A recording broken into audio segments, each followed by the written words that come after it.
संसार में संपत्ति का बंटवारा भाइयों के बीच में होता है। संसार में संपत्ति का बंटवारा भाइयों के बीच में होता है, लेकिन श्री राम भाव विभोर होकर बोले कि धन्य है मेरा भाई भरत, भयउ न भुवन भरत सम भाई। क्यों? यह ऐसा भाई है जिसने संपत्ति का नहीं, मुझसे विपत्ति का बंटवारा किया है। बांटी विपत्ति सबने मिले भाई, विपत्ति का बंटवारा। श्री राम रोने लगे, भरत बड़ा तो मैं हूं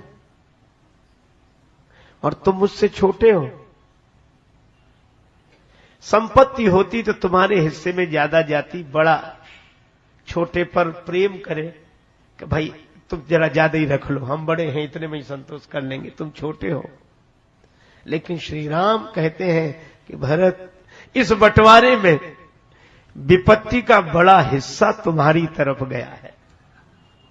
कैसे? किसी ने कहा कि 14 वर्ष आपको भी वन में रहना है, 14 वर्ष भरत जी भी आपके बिना रहेंगे, फिर बड़ा हिस्सा कैसे भरत जी की तरफ? श्री तुलसीदास जी बोले हम बताते हैं कैसे। कब भरत जी के बिना श्री राम वन में रहे, लेकिन कौन कौन रहे? का श्री राम, लक्ष्मण और जानकी। और जब जब व्यथित होते श्री राम, जब जब राम अवध सुधि करही, तब तब बारी विलोचन भरही, सुमिर मातु पितु परिजन भाई, कृपा सिंधु प्रभु होहि दुखारी। और जब राम जी दुखी होते, अयोध्या की याद करते, भरत की याद करते, तो लख सी लखन विकल होए जाई, जिम पुरुषई अनुसर परिछाई। तो श्री लक्ष्मण और जानकी जी भी व्याकुल हो जाते। तो तीनों मिल बांटकर एक दूसरे का दुख दूर करते। प्रभु धीरज रखो, कम से कम 3 तो थे विपत्ति का बंटवारा करने के लिए, लेकिन इन 3 ने मिलकर, अगर भरत के विरह की व्यथा सही है, तो दूसरी तरफ अकेले भरत ने इन तीनों के विरह की व्यथा सही है। अकेले भरत ने, वहां तो कोई किससे कहे? भरत घर में नहीं रह रहे, भरत समाज में नहीं रह रहे। नंदीग्राम करी परन कुटीरा, कीन निवास धर्म धुर धीरा। और नंदीग्राम में भी आहा,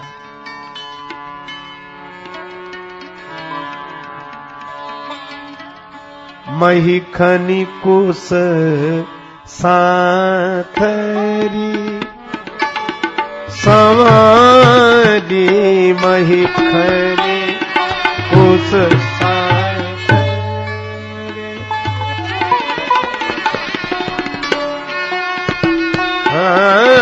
कुश साथरी।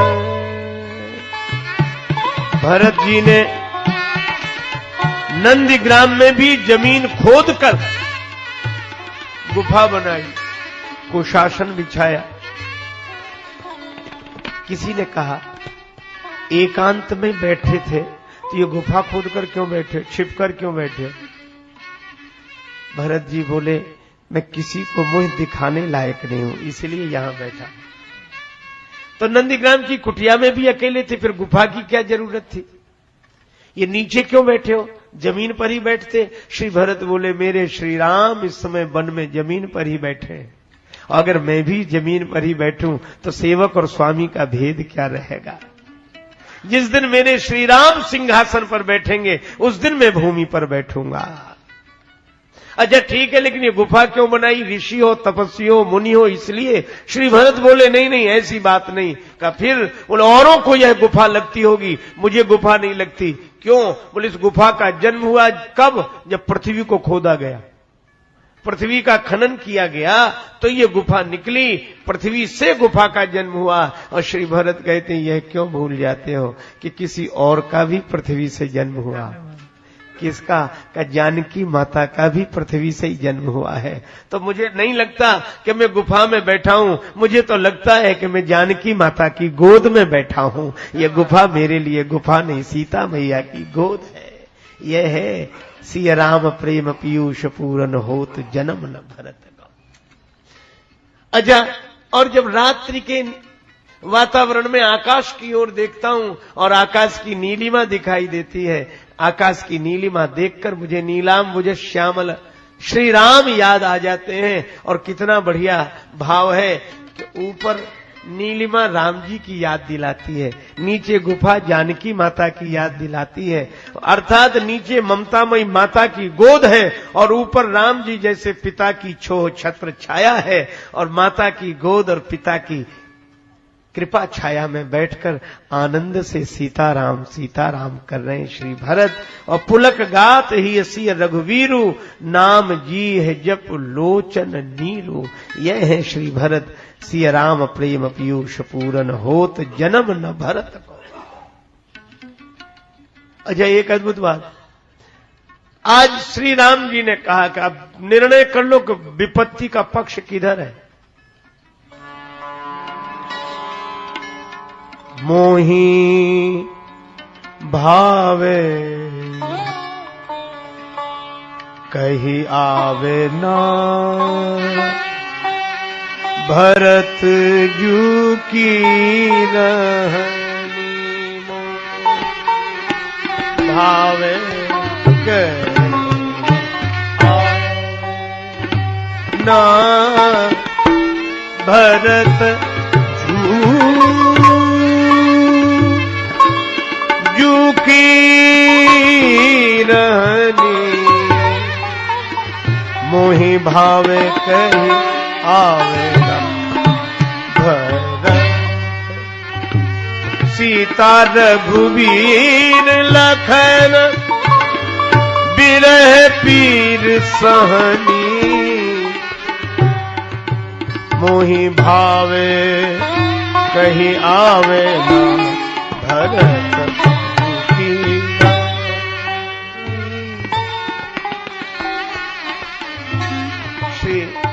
भरत जी की इस दशा को देखकर समाज ने फैसला किया, राम लखन सिय कानन बसहीं। श्री सीताराम लक्ष्मण वन में बसते हैं और भरत भवन में, का भरत भवन बस तप तनु कसहीं। भवन में रहकर तप करना वन में बसने वालों से अच्छा है।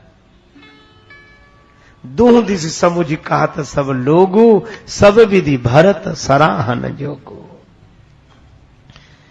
श्री राम कहते हैं कि विपत्ति का बंटवारा किया है भरत तुमने। भरत जी ने आज्ञा शिरोधारी कर ली, फैसला हो गया। भरत जी ने कहा प्रभु आज्ञा हो तो चित्रकूट का दर्शन कर लूं। देखे थल तीरथ सकल भरत 5 दिन मांझ। लेकिन आज विदा का दिन है। भले दिन आज जानी मन माही, राम कृपालु कहत सकुचाही।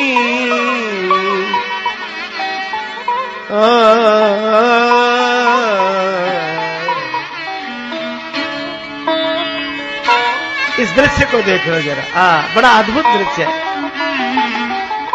आज अच्छा दिन है। श्री राम जी सोच रहे हैं कि अब ये लोग घर जाएं, मेरे कारण वन में कष्ट उठा रहे हैं।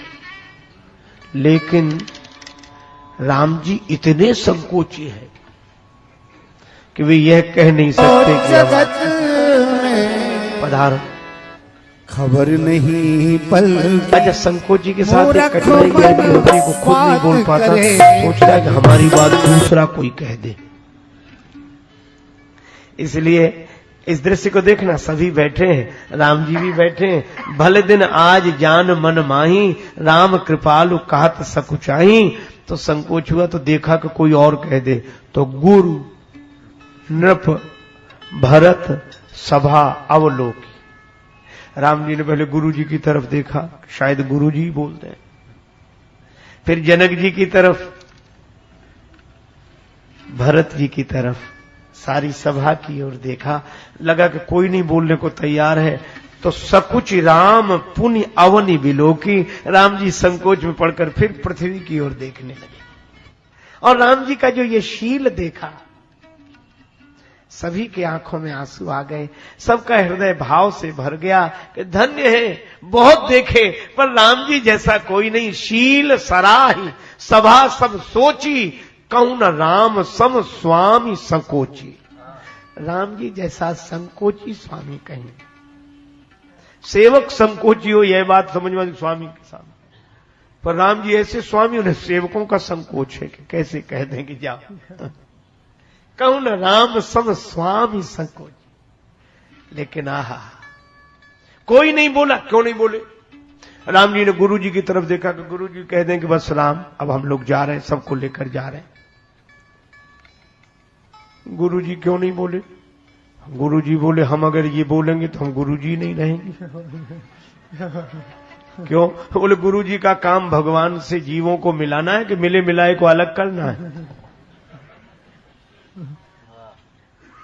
महाराज जनक से कहा गया कि आप क्यों नहीं बोले?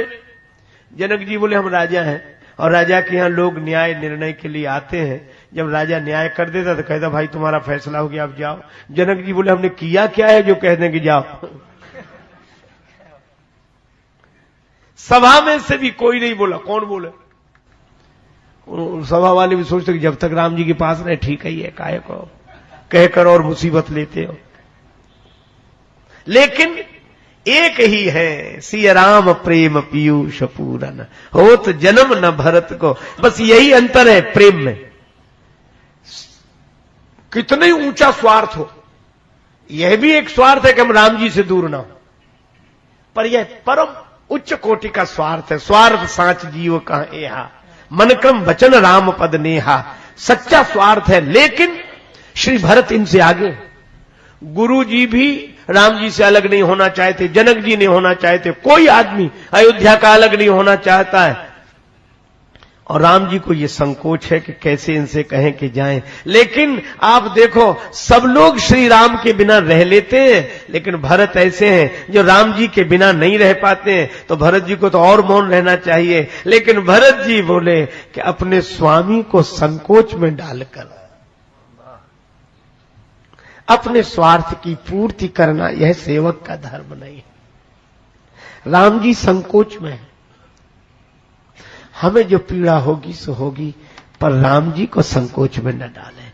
राम जी को वेदना न हो, उन्हें संकोच न करना पड़े, इसलिए कोई नहीं बोला। पर आप आश्चर्य करेंगे, श्री भरत उठकर खड़े हो गए। शील और स्नेह की यहां उपमा देखो। को रघुवीर सरिस संसारा, शील स्नेह निवाहन हारा। शील राम जी का और स्नेह भरत जी का। भरत सरिस को राम स्नेह। श्री भरत उठ खड़े हुए। राम जी से अलग रहा नहीं जाता, लेकिन राम जी को संकोच में भी नहीं डाल सकते। उनकी आज्ञा का पालन करना ही है। इसलिए श्री भरत ने कहा, आयस देय देव अब सबई सुधारी मोर। श्री भरत कहते हैं, प्रभु अब आप हे देव आज्ञा दे दें तो हम अयोध्या जाएं।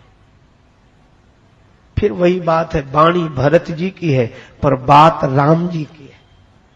इसीलिए भगवान कहते हैं, लखन तुम्हार सपत पितु आना, सुचि सुबंधु नहीं भरत समाना। भयउ न भुवन भरत सम भाई। अच्छा, भरत जी यह भी नहीं कहते कि जब कुछ नहीं मानी आपने तो कोई बात नहीं, अब जाने तो दे। आप नहीं चल रहे तो कोई बात नहीं, बहुत हाथ जोड़े, अब आपकी मर्जी, हम कर भी क्या सकते, लेकिन आज्ञा दो तो जाए। पर श्री भरत ऐसा नहीं कहते, राम जी का दिल नहीं दुखाते। क्या बोलते? आयस देय देव अब सबई सुधारी मोरी। आपने सब तरह से मेरी बात बना दी, सब तरह से सुधार दी, अब आज्ञा दे दो। श्री राम बोल नहीं सके कुछ। भरत का स्नेह देखकर श्री राम के नेत्रों से आंसू बरसने लगे। सुधारी, अच्छा, भरत जी ने बताया कि भगवान कैसे सुधारते हैं। आजकल तो सुधारने का जमाना है, समाज सुधार के कई कार्यक्रम चलते हैं, सब एक दूसरे को सुधारने के लिए तैयार है। सुधरने को कोई नहीं है, सुधारने को।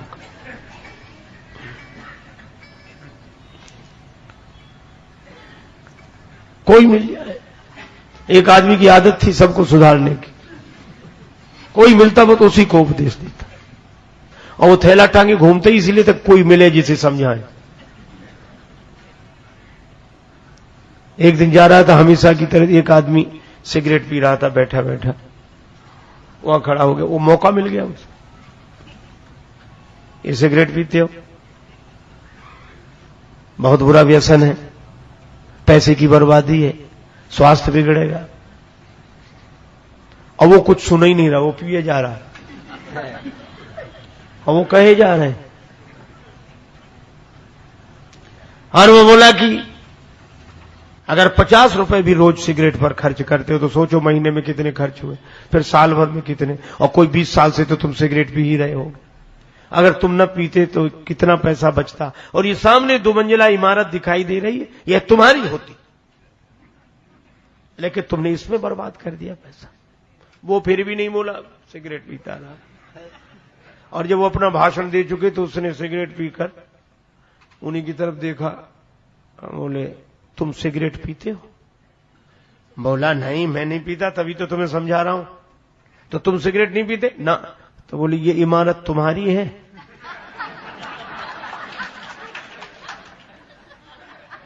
अब तो हड़बड़ा, बोला नहीं नहीं हमारी नहीं है। उसने फिर सिगरेट पी, धुआं फेंक कर बोला हम पीते हैं, हमारी है, किसी और को समझाना जाओ।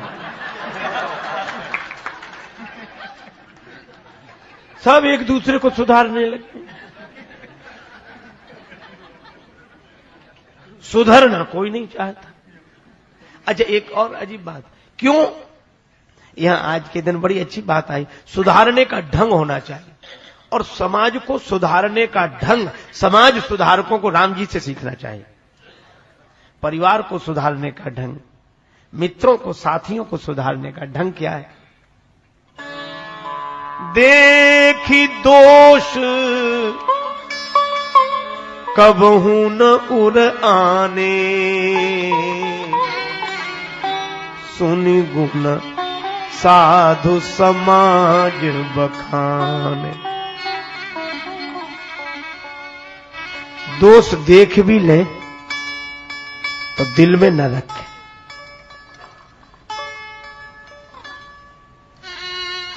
और जिन गुणों को सुना है उनकी चर्चा सबके बीच में करें, इनमें ये गुण है, इनमें ये गुण है। और जो दोष देख लिए उनकी चर्चा करें ही नहीं। वो आदमी अपने आप गिलानी में गलकर सुधर जाएगा।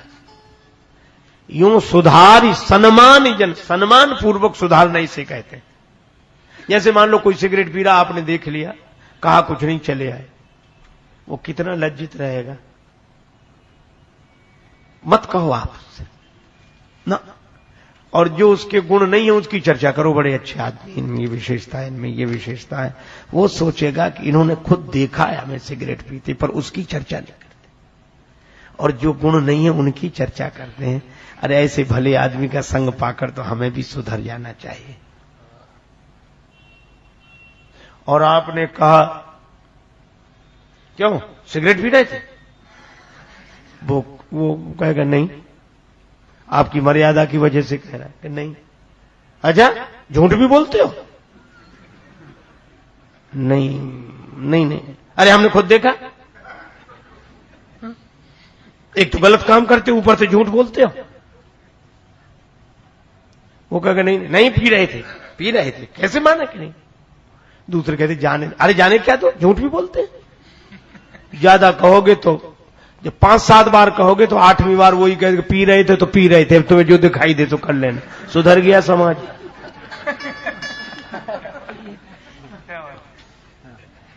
अरे किसी के अहंकार को ठेस मत पहुंचाओ, अभिमान को ठेस मत पहुंचाओ। सम्मान पूर्वक सुधार करो, यह राम जी का ढंग है। यूं सुधार सन्मान जन किए साधु सिरमौर, को कृपाल बिनु पाली है बिरदावली बरजोर।